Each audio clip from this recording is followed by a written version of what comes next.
Hello students, welcome back to organize knowledge channel. और आज की जो वीडियो है बच्चों, उसमें हम डिस्कस करेंगे worksheet number 6 for class 7th सामाजिक विज्ञान की बच्चों ये वर्कशीट है जो आपके लिए 6 अगस्त 2021 के लिए शेड्यूल की गई है।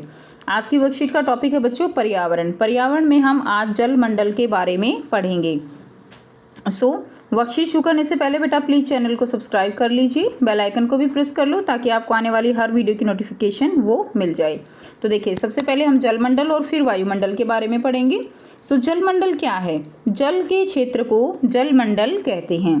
ठीक है, जल जहाँ जो भी जल का जितना भी क्षेत्र है उस सारे को क्षेत्र को हम जलमंडल कहेंगे।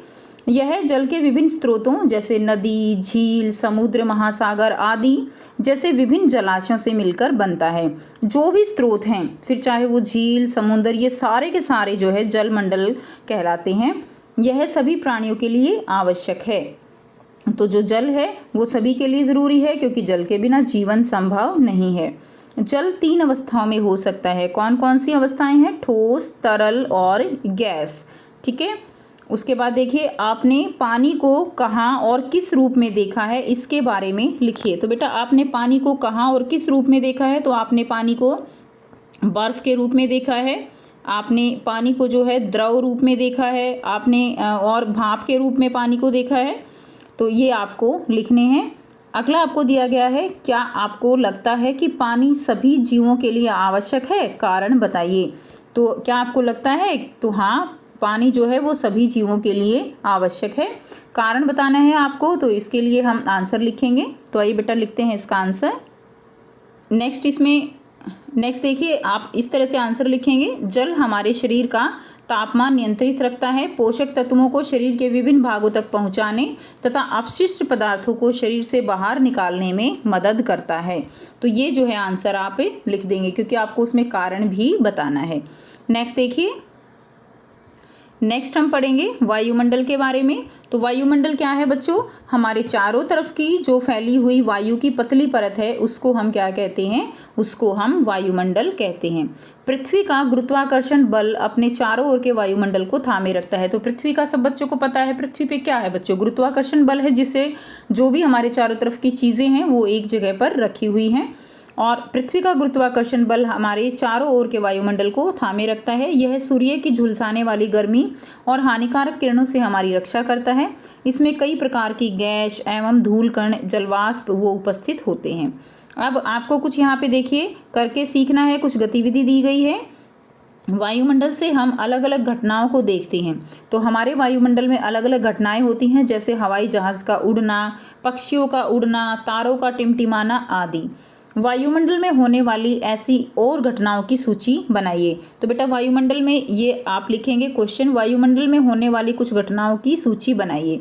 तो सबसे पहले आप क्या लिख देंगे? और सूची आप बता सकते हैं कि वायुमंडल में कैसी कैसी घटनाएं होती हैं। बादल का बनना, तो आप लिख देंगे यहाँ पे बादल का बनना। और बताइए, नंबर 2 आप लिख सकते हैं इंद्रधनुष का बनना। तो ये भी एक बहुत ही अच्छी जो है घटना है। ठीक है, इसको हम लिख देंगे इंद्रधनुष का बनना। तो ये 2 घटनाएं आप इसमें लिख दीजिए।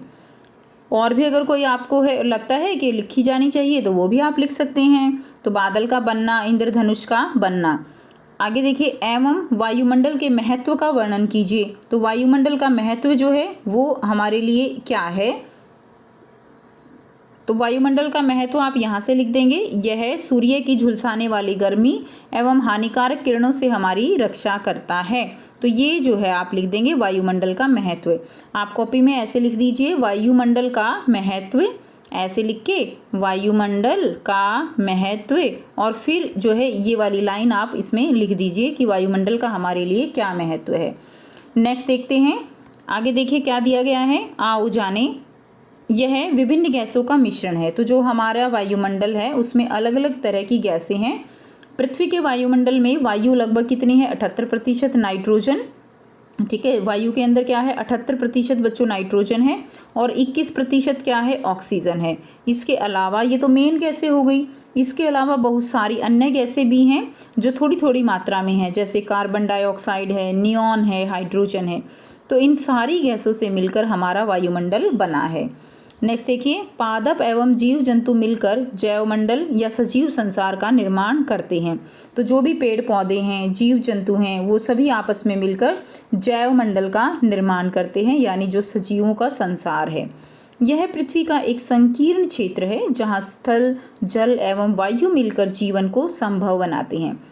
तो ये जैवमंडल क्या है? ये एक पृथ्वी का ऐसा क्षेत्र है। देखिए, हमें जीने के लिए, जैसे सजीव हैं, सजीवों को जीने के लिए क्या चाहिए? सजीवों को रहने के लिए थल चाहिए, पीने के लिए जल चाहिए, सांस लेने के लिए वायु चाहिए। तो ये तीनों ही ज़रूरी हैं और ये तीनों ही मिलाकर फिर क्या बनता है? तीनों को मिला के बनता है जैवमंडल। जैवमंडल यानी जिसके अंदर जीव जो है वो जीवित रह सकते हैं। अब जीवित कौन रहेगा? जो सजीव होंगे। तो सजीवों के लिए थल, जल और वायु तीनों ही मंडल बहुत ज़रूरी हैं। अब आपको प्रश्न 1 दिया गया है, जैवमंडल से आप क्या समझते हैं? तो देखिए, जैवमंडल से हम जो है, यहाँ से आप इसका आंसर लिख दीजिए, पादप एवं जीव जंतु मिलकर जैवमंडल या सजीव संसार का निर्माण करते हैं। तो ये आपका प्रश्न 1 का उत्तर हो जाएगा।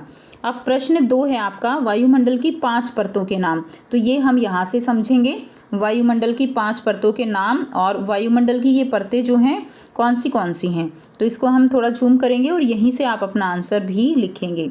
देखिए, ये हैं वायुमंडल की 5 परतें।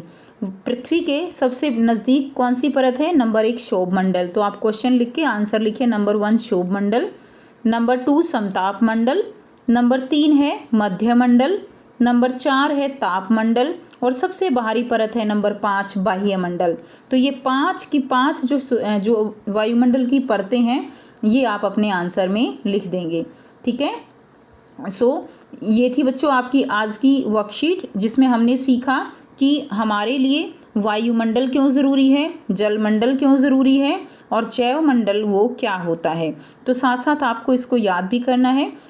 आपको अगर वीडियो अच्छी लगी तो जल्दी से लाइक कर दीजिए, शेयर कर दीजिए और चैनल को सब्सक्राइब भी कर दीजिए।